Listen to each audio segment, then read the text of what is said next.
You're saying that if workers have a health care benefit, they're in effect paying for it.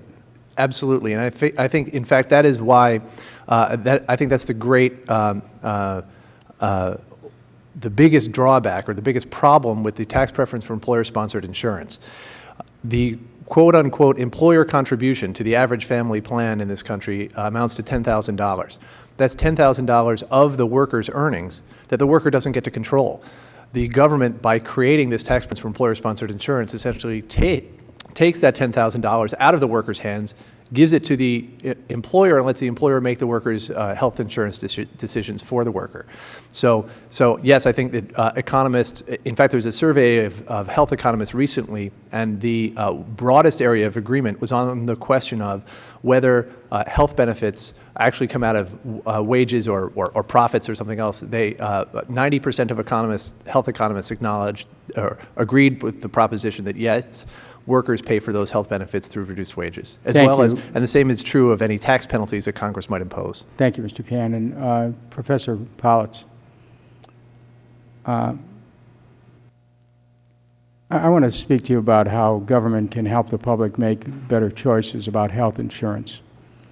In your testimony, you pointed out something that many people may not realize, and I quote, "The primary purpose of health insurance data collected by state regulators today is to monitor the solvency of private health insurers," and that, quote, "enforcement of consumer protections in health insurance today is largely triggered by complaints." I think the average person is or would be surprised to hear this. So who does monitor things like accessibility, affordability, or security of private health insurers, or how accurately or fully they pay out on claims? It is not well monitored or consistently monitored today. I think state insurance regulators strive mightily to protect consumers as best they can. Their resources are limited. Would you describe the state regulators as reactive to consumer complaints rather than proactive? A lot of it is reactive, oftentimes in response to a complaint.